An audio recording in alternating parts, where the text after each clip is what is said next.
EVG integra culturas por medio de la educación.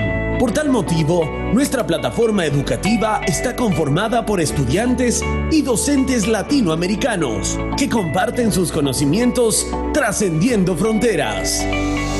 Si ya eres nuestro alumno, es importante que conozcas cómo utilizar la plataforma educativa. Primero, debes ingresar al sitio web www.evg.se. Segundo, en el menú principal debes ingresar a Área de Alumnos. Tercero, ingresa tu correo y contraseña con el cual te registraste en el curso.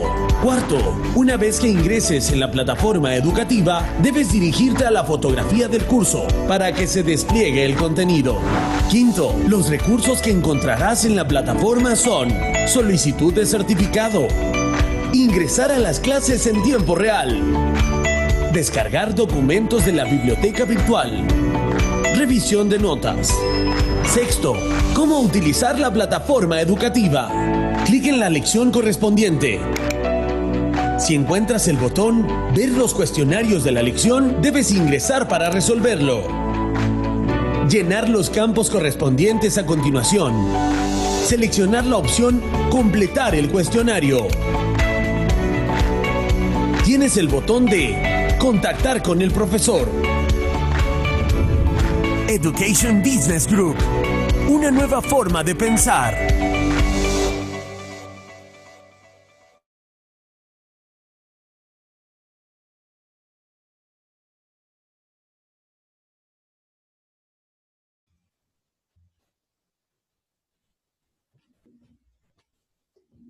Hola a todos, buenas noches.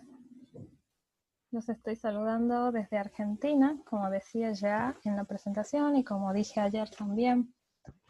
Sean más que bienvenidos nuevamente a esta segunda clase del curso que se le dio el nombre de Educación Emocional, ¿sí? Les doy la bienvenida tanto de parte mía como de Education Business Group Inc. Somos una corporación estadounidense, ¿sí?, comprometida con la formación profesional mediante la plataforma online, ¿sí?, con la modalidad online. Bien. Quería comentarles que estuve leyendo algunas de las preguntas que me hicieron llegar a través del correo administrativo, ¿sí? Y si bien no tuve tiempo de responder de manera escrita, las tuve en cuenta para hoy comenzar haciendo una pequeña aclaración en función de las que fueron mayoría de las consultas, ¿sí? De todas formas, ya me voy a dedicar un tiempo a responder a cada uno, ¿sí? Sean pacientes, que voy a hacerlo y voy a tratar de ser lo más clara y específica posible en cuanto a sus dudas, ¿sí? Al final de este curso voy a poner una diapositiva en la que figura el contacto de mi correo, tanto para las consultas que tienen que ver con la clase, ¿sí?, o con el tema de las lecciones. Bien, y en cuanto a lo administrativo y técnico, también voy a estar dejando allí en una diapositiva el correo, ¿sí?, que es específico para ese tipo de consultas. Bien. Bueno, considerando que estamos ya en la hora, ¿sí?, vamos a dar comienzo a esta segunda clase de educación emocional. Vamos a compartir pantalla.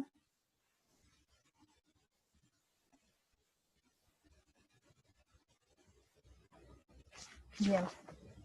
En esta segunda clase, si bien ayer veíamos conceptos también que eran relevantes en cuanto a lo que educación emocional refiere, hoy vamos a ver un poquito más lo que tiene que ver con constructos y conceptualizaciones más específicas en cuanto a lo que tiene que ver la educación emocional, ¿sí? Pero antes, como les decía, quería hacer una pequeña aclaración de algunos conceptos cuya diferenciación no quedó muy clara en la clase de ayer. Bien. Así que bien, aquí en la diapositiva que están observando, puse un cuadrito en el que traté de ser lo más específica posible en cuanto a las diferencias y definiciones que habíamos revisado en la clase de ayer y quería terminar de aclarar y especificar el día de hoy previo a lo que nos aboca en este día, ¿sí? Habíamos dicho que una emoción es una respuesta individual interna, intensa y de corta duración, que informa y aparece de manera adaptativa a cada situación. Corresponden una respuesta multidimensional ante estímulos externos o internos. ¿Sí? Esa sería la definición de emoción, que creo que es la que mayor claridad tuvo ayer, porque la repetimos desde dos autores y desde diferentes posturas, ¿sí?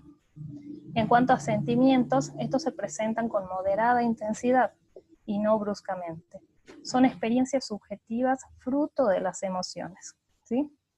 Son la toma de conciencia de esas emociones y sirven para expresar de forma más racional nuestro estado anímico. Los sentimientos son propios del ser humano, con ciertas diferencias en el género, ¿sí? Hay investigaciones que sostienen que los sentimientos se dan con determinadas diferencias en mujeres y en hombres, ¿bien? Es una evaluación consciente que hacemos de la percepción de nuestro estado corporal durante una respuesta emocional, ¿sí? Esa es la manera en que expresamos eso que la emoción en cierta forma moviliza en nuestro cuerpo y en nosotros mismos, ¿bien? El afecto, por su parte, es un proceso de interacción social entre dos o más organismos. El afecto es algo que puede darse a otro, ¿sí? Por eso hablábamos de esto de que incluía el contexto, incluye lo social, ¿sí? Y la interacción con el otro. Decimos que damos afecto o que recibimos afecto. Así parece que el afecto debe ser algo que se puede proporcionar y recibir. Por el contrario, las emociones ni se dan ni se quitan, solo se experimentan en uno mismo, ¿sí? El afecto es algo que fluye y se traslada de una persona a otra. Designamos el afecto percibido por la emoción particular que nos produce, ¿sí? De esa manera una persona puede decir que cuando decimos el nene te sigue mucho o es muy apegado a vos, se ve que te quiere mucho, y uno responde, sí, es que yo le doy mucho afecto, ¿no? Es que yo le doy mucho cariño. Bien, estamos hablando de un afecto, estamos hablando de algo que se otorga, ¿sí? El afecto, por tanto, requiere en cierta forma de un esfuerzo de manera consciente, ¿no?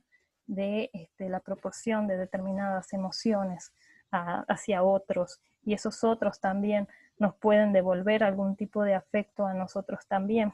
Así podemos decir, por ejemplo, que en determinado lugar nos sentimos muy seguros porque nos dan esa seguridad, ¿bien? Nos dan el afecto de la seguridad. Y en cuanto al estado de ánimo, suele confundirse con la activación emocional, pero es más suave y continuo. Predispone a una activación emocional según las características que posea. Cuando hablamos de estados sostenidos por prolongados periodos, podemos hablar de rasgos emocionales o de personalidad, ¿sí? Es decir, cuando el periodo no es demasiadamente significativo, por ejemplo, como decíamos ayer, el estado de ánimo de la aprensividad y el estado de alerta podría predisponernos a la reacción del miedo, ¿sí? O ante una situación de peligro.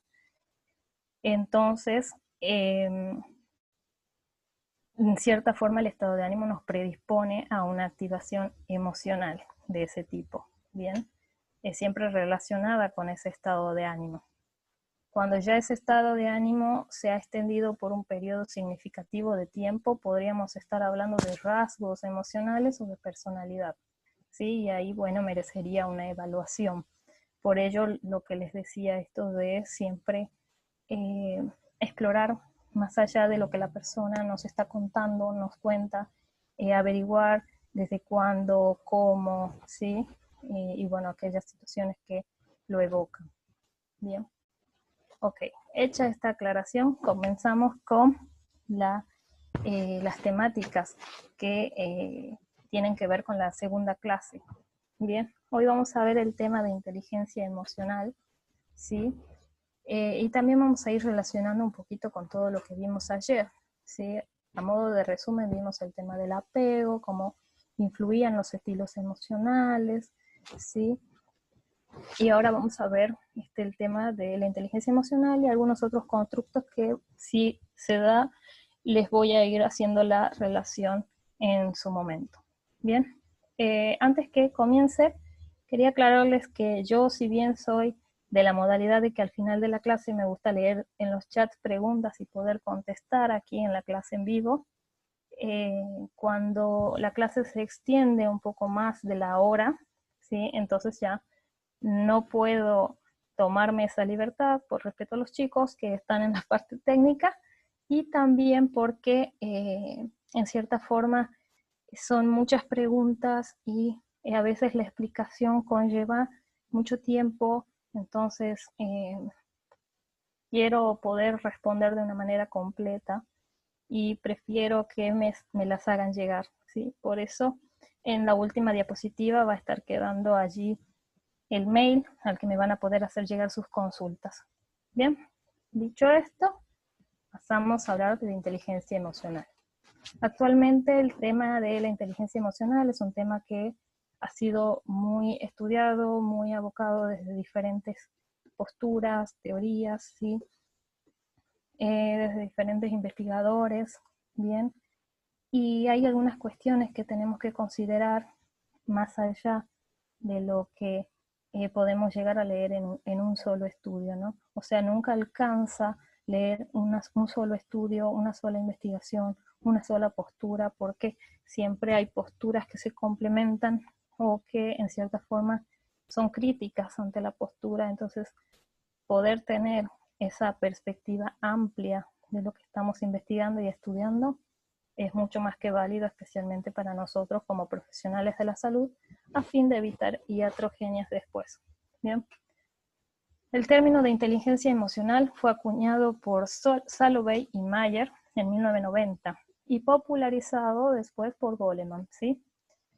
Mayer y Salovey definían inicialmente la inteligencia emocional como la habilidad para manejar los sentimientos y emociones propias y de los demás, de discriminar entre ellos y de utilizar esta información para guiar el pensamiento y la acción de uno mismo y de los demás. ¿Sí? Traten de recordar un poquito esta definición porque después cuando hablemos de lo que es agilidad emocional nos va a servir, ¿sí? Entonces, o sea, particularmente este punto de manejar los sentimientos y emociones propios y de los demás, ¿sí? Y de discriminar entre ellos y utilizarla para poder guiar tanto la acción de uno mismo como de los demás.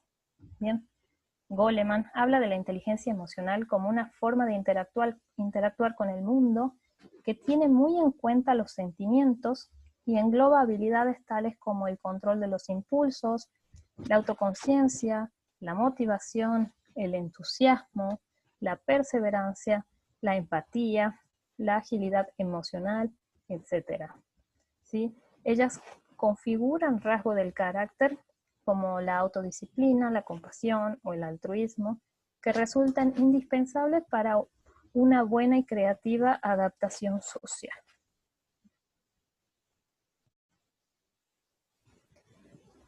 También Daniel Goleman va a hablar de factores que constituyen la inteligencia emocional. Desde algunos autores que lo citan a Goleman, lo exponen como pilares, otros lo exponen como esferas principales de la inteligencia emocional.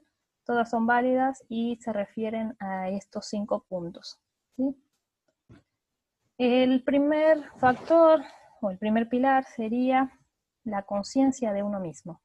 ¿Sí? Es decir, tener conciencia de nuestros propios estados internos, recursos e intuiciones, ¿sí?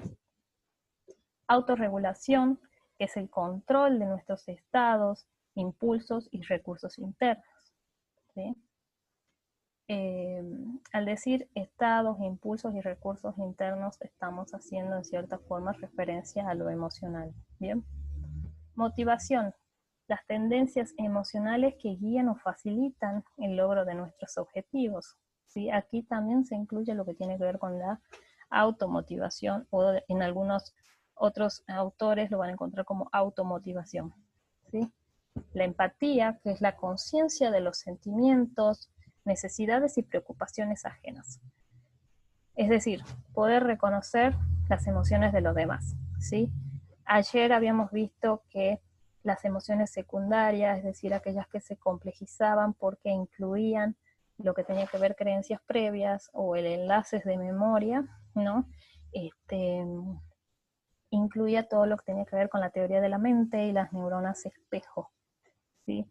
Es decir, es necesaria una teoría de la mente también para poder tener una buena empatía con los demás, ¿sí? De todas formas, eso lo vamos a ver un poquito más adelante a la parte de lo que tiene que ver con lo entrenable, ¿sí? Y por último, habilidades sociales, ¿sí? Que se refiere a la capacidad de inducir respuestas deseables y esperadas, digamos, en los demás, ¿sí? Manejar las relaciones, tiene que ver con esto de manejar las relaciones y la eficacia interpersonal, ¿bien? Desde Cooper y Sawaf, ¿sí? Ellos señalan que la inteligencia emocional es la aptitud para captar, entender y aplicar eficazmente la fuerza y la perspicacia de las emociones, en tanto que fuente de energía humana, información, relaciones e influencia, ¿sí? Y para ellos, los pilares de esta inteligencia emocional son 4, ¿sí? De todas formas, están íntimamente relacionadas con los pilares de los que hablaba Goleman y que acabamos de revisar, ¿sí? Así, por ejemplo, la alfabetización emocional va a tener relación con la conciencia de uno mismo, de la que hablaba Goleman. La agilidad emocional, ¿sí? Sirve para fomentar nuestra autenticidad, nuestra credibilidad, nuestra flexibilidad, ampliar nuestro círculo de confianza y nuestra capacidad para escuchar, asumir conflictos y sacar el máximo posible partido posible del descontento positivo. A este concepto particularmente ya lo vamos a revisar en profundidad, ¿sí? La profundidad emocional se trata de armonizar la vida y el trabajo con el potencial y las intenciones que le son peculiares, poniendo en ello su integridad, su empeño y su responsabilidad, ¿sí? O sea, la capacidad de armonizar y utilizar, aprovechar esa energía de la que hablaban, proporcionan las emociones para lo que uno se propone, ¿no? Y también van a hablar de la alquimia emocional, ¿sí? Con este factor ampliamos nuestro instinto y nuestra capacidad de creación, aprendiendo a fluir con los problemas y las presiones y a competir contra el futuro, educando nuestras facultades para percibir mejor las soluciones y oportunidades ocultas, ¿sí? En todas las definiciones de inteligencia emocional, ¿sí? Las que hemos revisado e inclusive otras, hay 3 puntos en común, ¿sí? La capacidad para identificar y discriminar nuestras propias emociones y las de los demás, ¿sí? Que en el caso de la definición y los pilares que mencionaba Goleman y Cooper y Sawaf, tenemos la alfabetización y la conciencia de uno mismo, ¿sí? Desde Cooper y Sawaf, la alfabetización, y desde Goleman, la conciencia de uno mismo, ¿sí? Están particularmente relacionadas con este punto, ¿no? Luego tenemos como otro punto en común la capacidad de manejar y regular las emociones, ¿sí? Que tienen que ver con los pilares de la agilidad emocional, desde Cooper y Sawaf, y la autorregulación desde Goleman. Y el último punto, la capacidad de utilizar las emociones de forma adaptativa, ¿sí? O sea, de hacer de las emociones una herramienta, ¿no? Y bueno, aquí se incluyen los pilares mencionados también por Goleman y por Cooper y Sawaf. En el caso de este último tenemos a la profundidad emocional y a la alquimia emocional, ¿sí? Y en el caso de Goleman, a la empatía y las habilidades sociales. Bien, como les decía, quería profundizar un poco en el término de agilidad emocional, porque suele confundirse con inteligencia emocional, pero son diferentes, ¿sí? Aluden a cuestiones diferentes. Para algunos autores, la agilidad emocional es una parte fundamental de la inteligencia emocional. Así lo vimos en las definiciones de Goleman y también en la de Cooper y Sauer, que está mencionada como uno de los pilares fundamentales, ¿no? Otros plantean que es algo que va más allá, ¿sí? Es algo que va mucho más allá de la inteligencia emocional y se han dedicado a hacer investigaciones más referidas a este constructo en sí. Así tenemos a Susan David, por ejemplo, que es una psicóloga, que expone que la diferencia está en términos de valores y moral, ¿sí? ¿Por qué esta diferencia está en términos de valores y moral? Ella explica justamente que cuando se habla de inteligencia emocional se habla mucho esto de la capacidad de poder controlar las emociones y la habilidad de poder controlar las emociones y, digamos, hacer provecho de esas emociones de una manera que sea ajustable para nuestras metas, para nuestros objetivos, ¿sí? Pero no se menciona nada en función a los valores que se pueden tener. Así, por ejemplo, alguien podría utilizar la conciencia de sus emociones y el control de las mismas y la de los otros, esa empatía, para algo malo, ¿sí? Para algo que no está bien en términos de lo moral, ¿sí?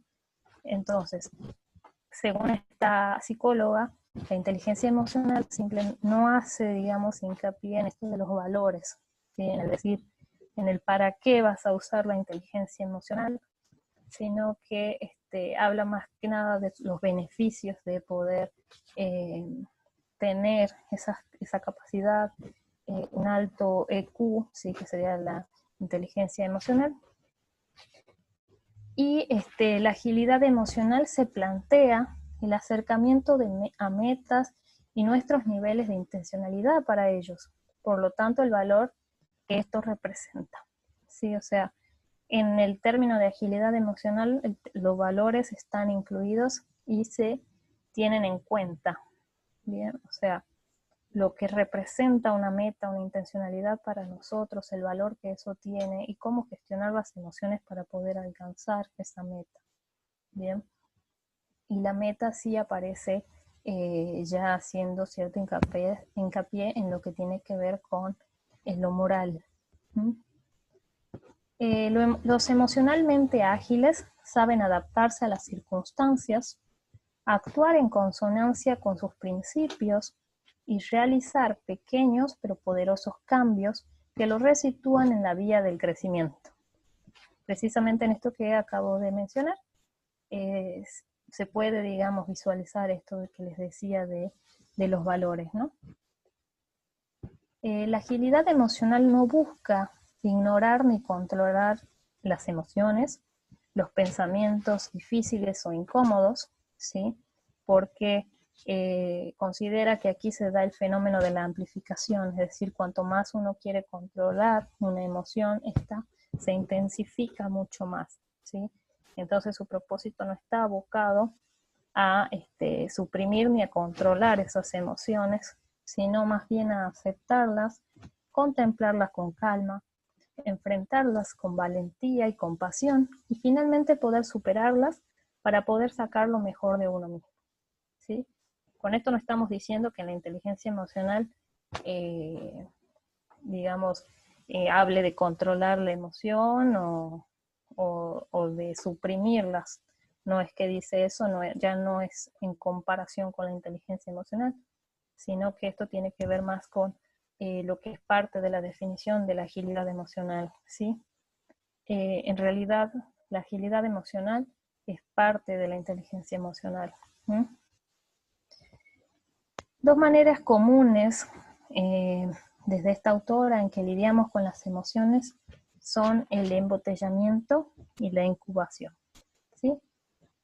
En el embotellamiento ella habla de lo que sería la tiranía de la positividad, ¿sí? Por ejemplo, cuando nos dicen no estés triste, o sos mujer, no tenés por qué reaccionar de esa manera, ¿sí? O sos hombre, ¿cómo vas a estar llorando frente a todos? O ¿cómo vas a estar siendo así de cursi? O cosas así, ¿no? Entonces, es como que las emociones, en cierta forma, quedan aplacadas, ¿no? Sean positivas o sean eh, negativas.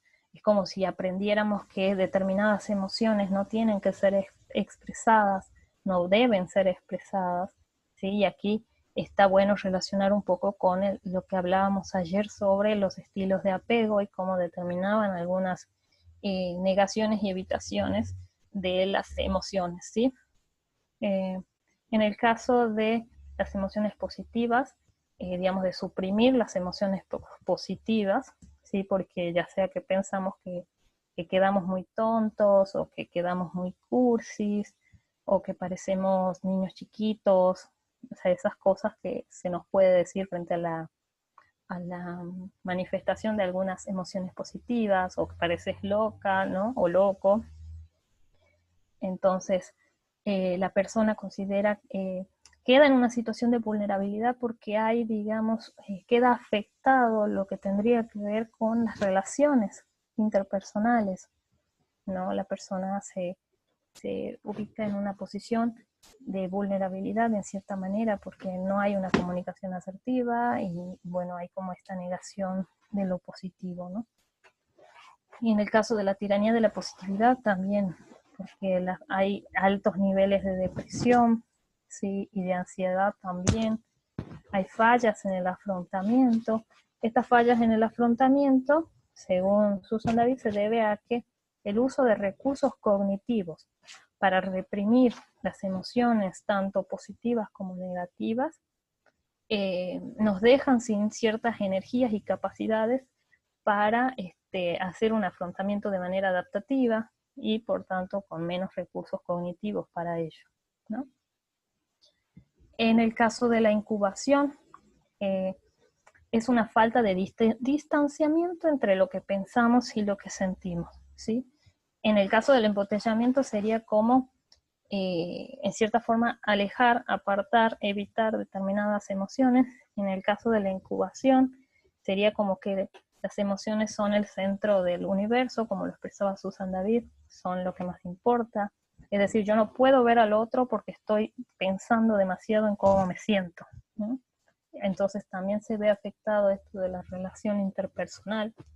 Sí, hay una falta de empatía, ¿no? Estoy tan pendiente de lo que yo siento, cómo yo me siento, que no puedo mirar ni posicionarme en una posición empática con el otro, ¿no? Aquí también se manifiestan altos niveles de depresión y ansiedad, ¿no? Entonces ambas maneras comunes en las que solemos lidiar con las emociones expresadas según esta psicóloga son en cierta forma patológicas, ¿sí? Desadaptativas. Bien, ambas afectan la salud y el bienestar, y la agilidad emocional lo que busca es exteriorizar las emociones, aceptarlas en esencia y ver su capacidad adaptativa. Entender que cada emoción aparece comunicándonos algo, que hay que aceptarla tal y como aparece y escuchar lo que esa emoción nos quiere decir, ¿no?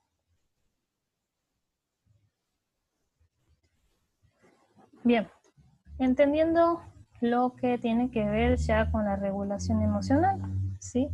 Si bien la agilidad emocional tiene que ver con esto de la regulación de las emociones, como lo mencioné aquí previamente en el segundo punto en común que tenían las definiciones de inteligencia emocional, sí aparecía la autorregulación y la agilidad emocional como la capacidad de manejar y regular las emociones, ¿sí? Por eso quería tocar también el tema de la regulación emocional.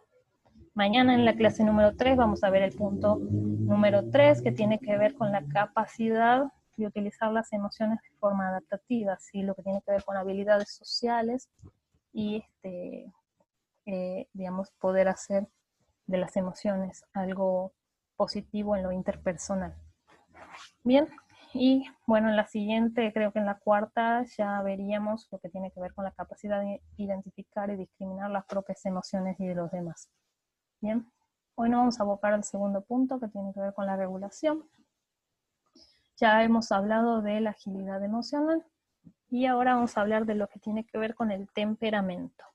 ¿Sí?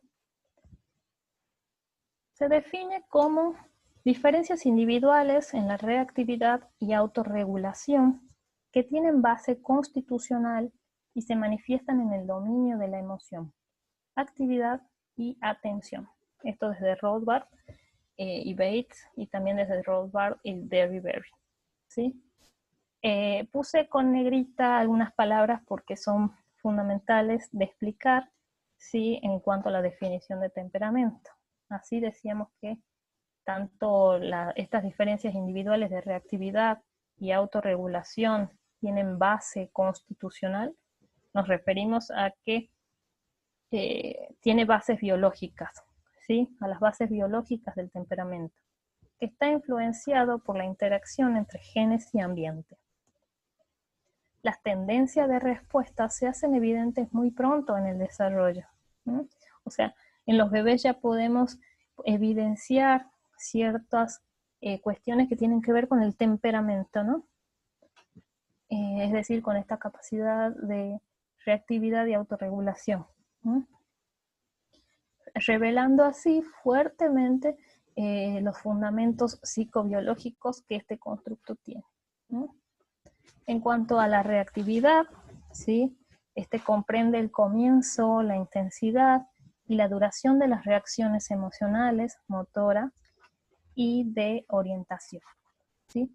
Refiere a diferencias individuales en la capacidad de respuesta emocional básica para provocar estímulos. ¿Por qué decimos para provocar estímulos? Como sabrán, cada persona es única, ¿sí? Entonces, ¿vieron los videos en los que se asusta a las personas y todos reaccionan de una manera diferente? Algunos pueden reaccionar golpeando, ¿sí?, con lucha. Otros pueden reaccionar con lo que tiene que ver con el escape, ¿sí? Otros pueden gritar, otros simplemente se paralizan, ¿sí? Entonces esto tiene que ver con las individualidades en la reactividad, ¿sí?, frente a esa activación emocional, ¿no? Entonces, cada quien tiene una respuesta emocional básica para provocar estímulos. Bien.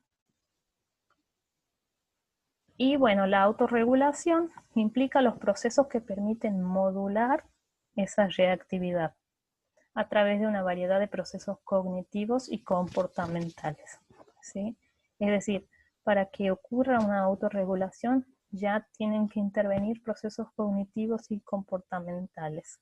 Bien. Aunque no esté mencionado en la definición anterior, ¿sí?, también es contemplado en el modelo de Rothbard el control del esfuerzo, ¿sí?, como un componente vinculado a la regulación emocional, ¿sí? Es decir, aparece vinculado a lo que tiene que ver con la capacidad de regulación. Implica la capacidad de inhibir una respuesta dominante para realizar una respuesta subdominante. Se logra a través de la gestión voluntaria de los recursos de atención, incluyendo las capacidades para enfocar o desviar la atención entre los estímulos y para inhibir las respuestas conductuales, ¿sí? La inhibición de una respuesta conductual se propone como un medio central por el cual todos nosotros regulamos nuestros estados emocionales, ¿sí? Es decir, abstenerse de una respuesta física a la frustración, ¿sí?, puede prevenir la escalada emocional y en su lugar tiene un efecto calmante. Bien. Así, por ejemplo, en una situación conflictiva donde me siento muy frustrado, entrar en pelea va a producir una escalada emocional, ¿sí? En cambio, poder regular esa emoción, ¿sí?, regular voluntariamente y mover voluntariamente la atención hacia otras cuestiones, hacia otras cosas, va a ayudar a tener ese efecto calmante, ¿sí? Algunos autores señalan que el control voluntario parece no ser evidente en la temprana infancia, sino que emerge y se desarrolla alrededor de los 2 o 3 años, siendo el resultado del desarrollo del control ejecutivo, de la atención como consecuencia de la maduración cerebral y la interacción con el ambiente, ¿sí? Lo cual favorece la capacidad de los niños para regular sus emociones y mejorar el ajuste social. Por eso es que muchos autores proponen que la inteligencia emocional comience a realizarse, si bien digamos, desde el momento en que el niño nace y ya tiene contacto con la mamá responde a sus necesidades, ya se está en cierta forma haciendo algo con la inteligencia emocional de ese niño. Se propone que los entrenamientos a los que refiere la inteligencia emocional se realizan después de los 2 años, justamente considerando estos aspectos, ¿no? Que después de los 2 años, por la maduración cerebral y la interacción que el niño tiene con el ambiente, es lo que facilita y favorece esa capacidad para regular las emociones y mejorar el ajuste social.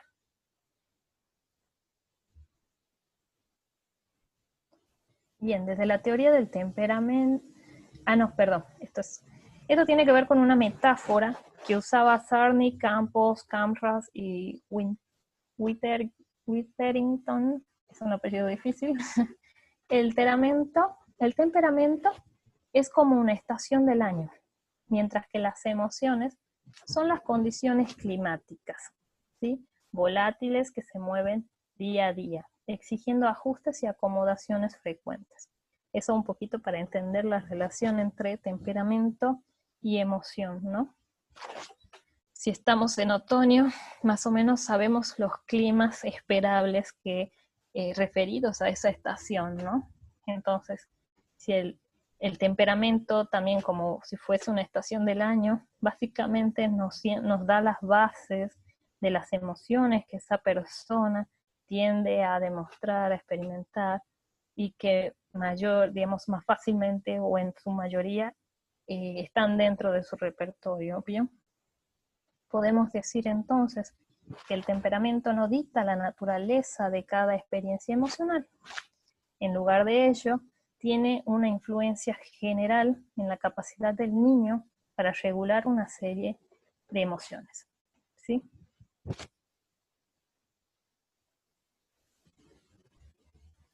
Aquí está lo que estaba diciendo recién. Desde la teoría del temperamento, la regulación emocional se define como una serie de procesos que pueden ser tanto automáticos como voluntarios. Recordarán que previamente yo les decía que tenía que ver con lo voluntario. Bueno, en la teoría del temperamento ya se incluye también lo involuntario, que puede ser consciente o inconsciente, ¿sí? Lo cual es más acertado porque así, por ejemplo, cuando vemos una escena de terror o algo que nos da miedo, poder taparnos los ojos, girar la cara, que es algo automático y casi inconsciente, y una manera de regularnos a nosotros mismos, ¿no? O abrazar a quien tenemos al lado, o correr, y son cosas muy automáticas, ¿no? Y que tienen como objetivo justamente el regularnos emocionalmente, calmarnos frente a esa activación emocional que puede haber sido muy fuerte, ¿no? Que pueden ocurrir antes o después de la activación de una emoción y que sirven para amplificar, mantener o disminuir su intensidad, ¿sí? Cuando dice que puede ocurrir antes, es por ejemplo cuando sabemos que vamos a exponernos a una situación muy estresante, previo hacemos ejercicio de respiración, o nos ponemos a caminar, o sacudimos las manos, o sea, usamos de diferentes estrategias previas como para al momento de afrontar la situación sentir que tenemos cierta regulación o una mejor regulación emocional, ¿no? La desregulación emocional, por su parte, consiste en una falta de control sobre la propia conducta, caracterizada por una hiperreactividad emocional, ¿sí? O sea, experimentar emociones intensas que surgen con facilidad y no ser capaz de controlarse cuando surgen, y la dificultad para regresar a un estado de calma. Así es como se definiría o se explicaría lo que tiene que ver la desregulación emocional. Algunas características de las personas con desregulación emocional pueden ser, a menudo experimentan sentimientos de vacío existencial, les resulta difícil relacionarse con otras personas, ¿sí? Justamente por esto que hablábamos incluso del embotellamiento y la incubación de emociones, ¿no? Que decíamos que afectaba también a la relación con otros. ¿Sí? Discuten frecuentemente en casa, en el aula o en el trabajo, justamente por esta dificultad para regular lo emocional. Se enfadan o lloran con cierta facilidad, presentan conductas autolesivas o atracones, en el caso de algunos trastornos de la conducta alimentaria, ¿sí? Donde también hay que abocar las emociones. Pueden abusar de medicamentos u otras sustancias como alcohol u opiáceos, ¿sí? Cuando hay una desregulación emocional, por lo general hay una falta de afrontamiento adaptativo, ¿sí? Una falta de recursos de afrontamientos que sean adaptativos. Entonces el recurso por lo general utilizado son muy desadaptativos, como el alcohol, los opiáceos, ¿sí? O esto de los atracones, el autolesionarse, ¿sí? Como una manera de tratar de calmar la emoción que están experimentando o aquello que la emoción hace que la persona se movilice en la persona, ¿no? Este es un modelo de pensamiento que quería compartir con ustedes, pero es un modelo criticado, ¿no? Lo digo de antemano. Sin embargo, nos puede dar ciertas ideas en cuanto a lo que venimos hablando, y después les voy a explicar también por qué es criticado. Pero está bueno poder transmitirlo porque se encuentran muchísimas investigaciones que, como les decía antes, ¿no? Quedarnos con una sola investigación y lo que leemos en un solo artículo y decir, ah, está bien, lo voy a hacer, lo voy a considerar, y después poder caer en lo que es la iatrogenia. Entonces, se los voy a leer y después van a darse cuenta que si, por ejemplo, yo hubiera leído esta investigación nada más y después venía y se las explicaba y no explicaba todo lo que está detrás, todo lo que hay que considerar en realidad, me hubiera quedado en transmitir información que después puede conllevar a la mala práctica en lo profesional, ¿no? Existe un modelo de pensamiento, este modelo del que les estoy hablando, que postula que la desregulación emocional puede clasificarse en subregulada o sobreregulada. Si consideramos la relación entre la desregulación de las emociones y la sintomatología asociada con diversos trastornos, es decir, considerando esta relación entre la desregulación y la sintomatología, proponen que esta desregulación se clasifica en lo que es subregulado, ¿sí? Que sería una, por así decirlo, el extremo donde falta, ¿sí? La regulación, y lo sobreregulado es como ir más allá de la regulación, ¿sí? Entonces, la mayoría, desde este modelo, la mayoría de las formas de psicopatología son el resultado de la sobreregulación o subregulación de la intensidad o la expresión de una determinada emoción. Considerando que los trastornos de la conducta en la niñez y en la adolescencia se caracterizan por problemas de internalización, ¿sí? Que incluyen tristeza y otros indicadores de depresión, ansiedad, retraimiento social, preocupaciones somáticas, ¿sí? Al decir internalización, estamos hablando y tiene relación con lo que es el estilo atribucional interno, es decir, no sirvo, soy una inútil, esto pasa por mi culpa, ¿no? El asumir la culpa, bueno, todo esto tiene que ver con la internalización, ¿no? Y en el caso de los problemas de exteriorización, la culpa es de él me provocó, los demás tienen la culpa, ¿sí? ¿Vieron cuando dicen yo trato de ser educada pero los demás no colaboran? Bueno, eso sería una excusa del tipo externalizante, ¿no? Y bueno, en estos casos de los problemas de exteriorización, involucran el comportamiento desinhibido, agresivo y antisocial, ¿no? Es decir, en el afuera más que, el síntoma va hacia afuera más que hacia adentro. La crítica. Parecería razonable colocar por lo menos algunas formas de externalización del comportamiento al final del continuo de lo subregulado, es decir, alguien que no regula nada, ¿no? O sea, poner todo lo externalizante en alguien que no puede regular lo que, digamos, la emoción provoca.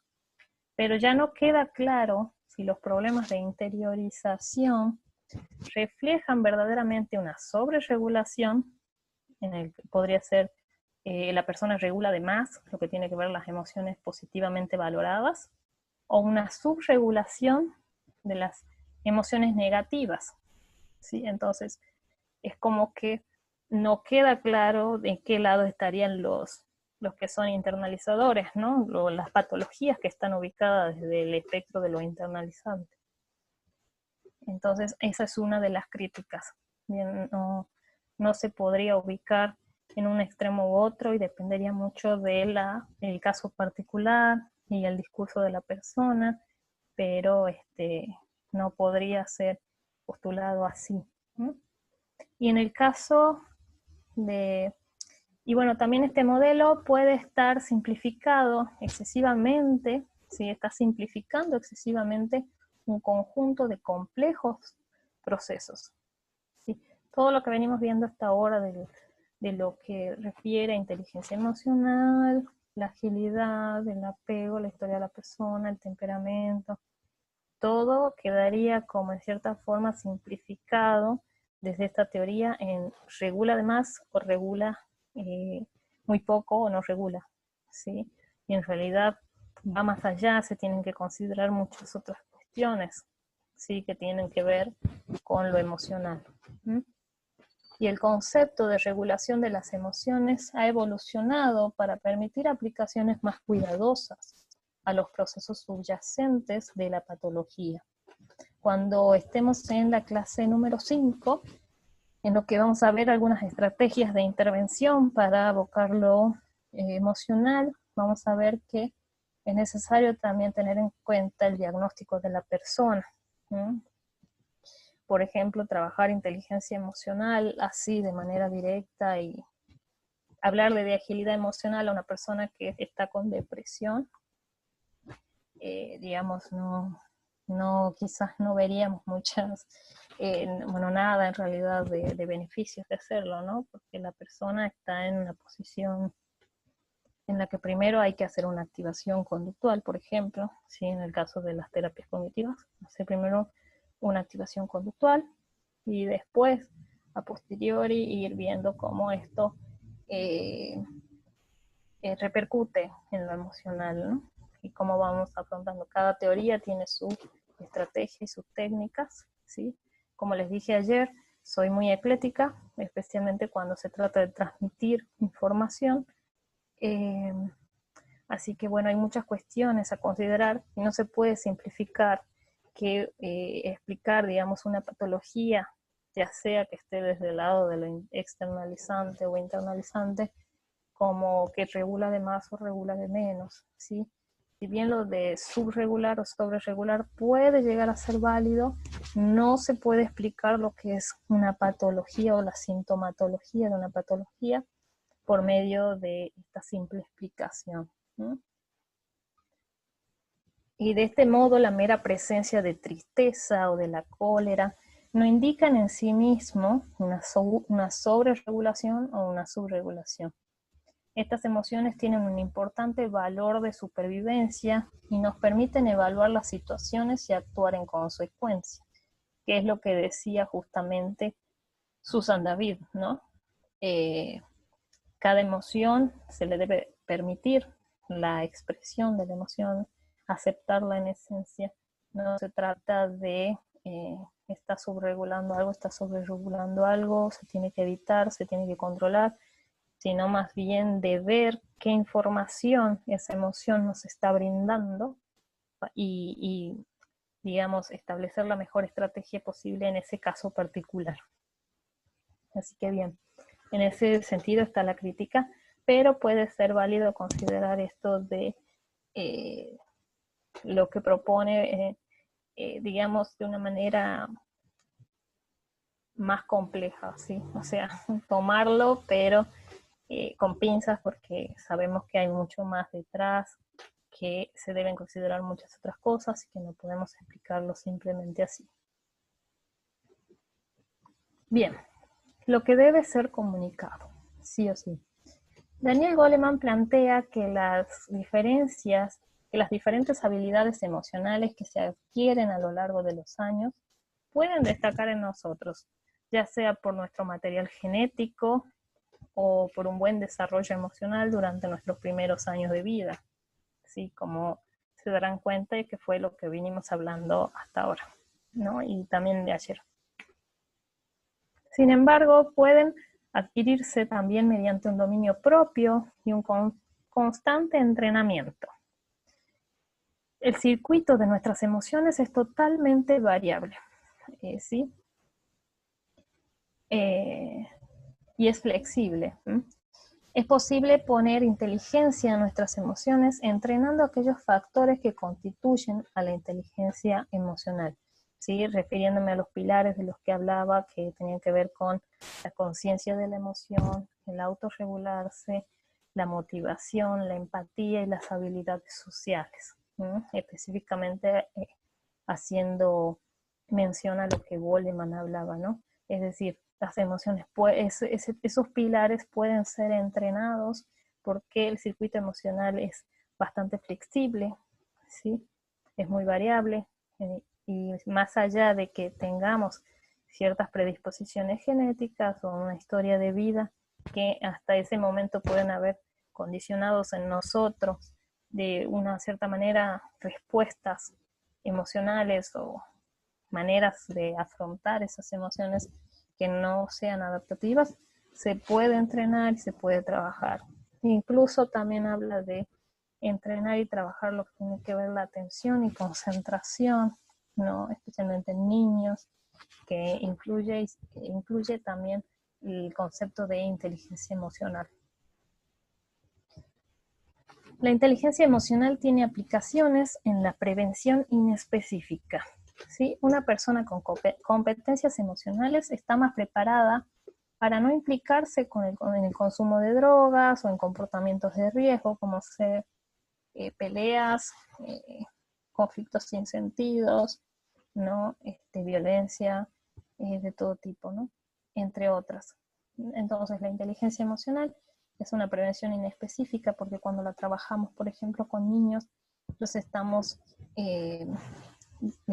brindando recursos para afrontar quizás emociones que pueden llevarlos a tomar estrategias de afrontamiento que no son adaptativas, ¿no? Y también les estamos aportando conocimiento que va a ser muy válido para ellos, tanto en lo profesional como en lo interpersonal, ¿sí? Hoy en día las empresas contratan en función más de la inteligencia emocional que del coeficiente intelectual. Porque como vimos ayer cuando hablábamos de mente racional y mente emocional, si bien son semi-independientes, se influyen entre sí y están totalmente relacionadas, digamos, el poder tener las capacidades que la inteligencia emocional incluye son predictores de un buen desempeño, tanto en lo laboral, ¿no? También en el hogar, y habla mucho de la persona en cuanto a competencias más que lo que tiene que ver con el razonamiento y el coeficiente intelectual, ¿sí? Bien, la compasión. Esto abocando al tema de la empatía, ¿sí? Para completar más que nada lo que venimos ya viendo de la empatía, esto de justamente lo que tiene que ver con la afectividad, el dar y recibir unas ciertas emociones y sentimientos de los otros, por eso decimos que la afectividad incluye sentimientos y emociones. También esto de la teoría de la mente, ¿no? La capacidad de poder saber lo que el otro está pensando o sintiendo, ¿no? Todo guarda su relación con la compasión, que es entendido, de hecho, como uno de los 3 tipos de empatía. Todo esto desde Daniel Goleman también, la empatía cognitiva, que tiene que ver con entender lo que piensa el otro, escuchar su punto de vista. Esto favorece una comunicación eficaz, ¿no? La empatía emocional tiene que ver con entender el sentimiento de la otra persona, siendo capaces de sentir lo mismo, ¿no? De poder sentir la emoción del otro. Y bueno, tenemos también a la preocupación empática, que aquí es la base, digamos, de la compasión. Aquí es donde está incluida la compasión, ¿no? Esta preocupación empática, explica Goleman, tiene que ver con la capacidad de generalizar un deseo con base en una emoción positiva, ¿sí? Desde un estímulo que lo evoca hacia nosotros mismos y luego hacia los demás. La base de la compasión suele estar en el amor, ¿sí? De hecho, para que se entienda un poquito más, Daniel Goleman explica que, por ejemplo, el deseo de protección que un padre puede tener hacia un hijo, ¿no? Poder, digamos, poder transmitirlo a nosotros mismos, ¿sí? Es decir, desearnos estar bien, desearnos protección, ¿no?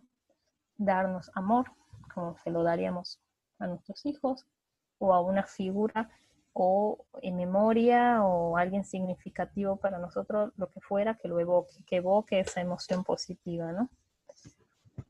Y luego hacia los demás también. La base, bueno, suele estar en el amor, justamente, porque compasión, digamos, en función de esto de que suele estar en el amor, se confundía la compasión con el sentir lástima, ¿no? Que muchos dicen, me da lástima, pobrecito, y bueno, en realidad la compasión va más allá de eso, ¿no? El poder, digamos, tener empatía, una preocupación empática por el otro, pero no en esa posición, sino más bien en el desear en el otro, ya sea por conductas simples como escucharte, mirarte, prestarte atención. Ya estoy teniendo una preocupación empática por vos. ¿Sí? No implica simplemente hacer caridad, por ejemplo, que también estaría incluida, o no sé, poder ayudar a la persona mediante otras conductas, ¿no? También implica algo más allá, como ser la atención, ¿sí? Cada una de estas empatías, explica Goleman, implica una zona diferente de nuestro cerebro. Bien, por eso también tenemos que considerar las capacidades cognitivas de la persona y también, digamos, bueno, todo lo que venimos hablando ya previamente tiene que ser considerado.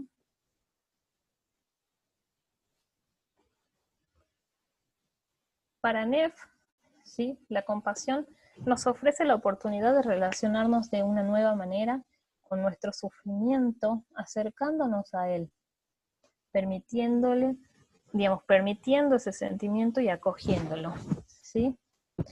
Para eso él propone, digamos, la siguiente intervención, ¿sí? Primero que nada, ablandando las sensaciones corporales, ¿sí? Acercándonos con calidez y la intención de suavizar, dejar de tensar los músculos, acogiendo con ternura, ¿no? Tranquilizándonos por estar viviendo una situación difícil, ¿no? Que puede ayudar a tener, digamos, nos puede ayudar a poner una mano sobre el corazón, que es un tacto tranquilizador, darnos consuelo como si calmáramos a un bebé, a un amigo, utilizando internamente frases como, esto duele pero pasará. ¿Sí? Es decir, autoamabilidad o autocompasión, que también podría ser mencionada así, ¿no? Y permitiendo los pensamientos y las sensaciones desagradables. Podemos permitir la presencia de la molestia y dejar que el dolor vaya y venga como quiera, permitiéndonos ser tal y como somos. ¿Sí? Todo esto tiene base mucho en el mindfulness, ¿sí? De hecho es parte de lo que se entrena en el mindfulness y no tiene que ver con sentir lástima por lo que estoy pasando, o por así decir, consolarme frente a una situación que estoy viviendo, sino más bien es una forma de afrontamiento adaptativo, ¿sí? Esto de la preocupación empática que hablaba Goleman, el poder volcar en nosotros mismos una actitud, ¿sí? Que podríamos tener con alguien que para nosotros es significativo, ¿sí? Y poder sentir eso que nos estamos volcando en nosotros mismos. Se dice que tiene un efecto muy de calmar a las personas, que es muy efectivo. Pero bueno, esto es en función de lo que tiene que ver con la compasión. Y lo quería abocar justamente para también tocar el tema de terminar, digamos, de completar lo que con empatía tiene que ver, que vimos en la clase de ayer, y terminamos de considerar en la clase de hoy. Bien, como les decía al principio de la clase, en esta diapo les dejo justamente los mails a los que se pueden dirigir en el caso que tengan alguna consulta, ya sea conmigo en cuanto a lo visto y revisado en clases o algo que esté relacionado con lo visto y relacionado, con lo visto en la clase, perdón, al mail de nolibera2020@ebg.es, perdón, ahí lo puse mal, es EC, no AC. Ahí en las dos lo puse así, recién me doy cuenta. Es ese. O si no, desde el botón de la plataforma, en donde, digamos, cliquean en el botón de contactar con el profesor, también los va a redirigir directamente ya a escribir su consulta y lo pueden hacer con, digamos, mayor facilidad.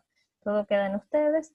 Y bueno, en cuanto a los técnicos y administrativos, como ser problemas con plataforma, no encontrar determinadas cosas en la plataforma, querer saber algo en función a lo que tiene que ver con la plataforma en sí, o en la página de EBG. En ese caso ya lo escriben, mandan sus consultas a alumnos@ebg.es, no hace, es. Yo lo puse mal.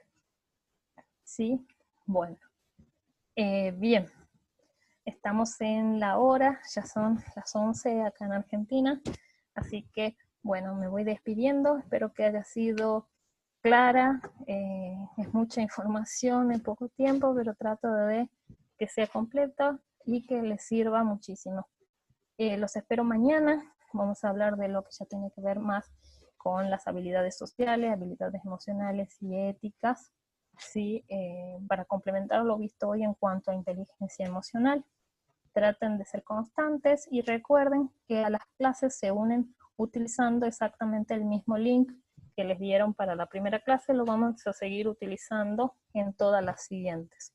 Bien, me despido desde Argentina y también en nombre de Education Business Group, Inc. Sí, somos una empresa estadounidense comprometida con la formación académica de los profesionales, así que los esperamos mañana. Saludos cordiales desde Argentina.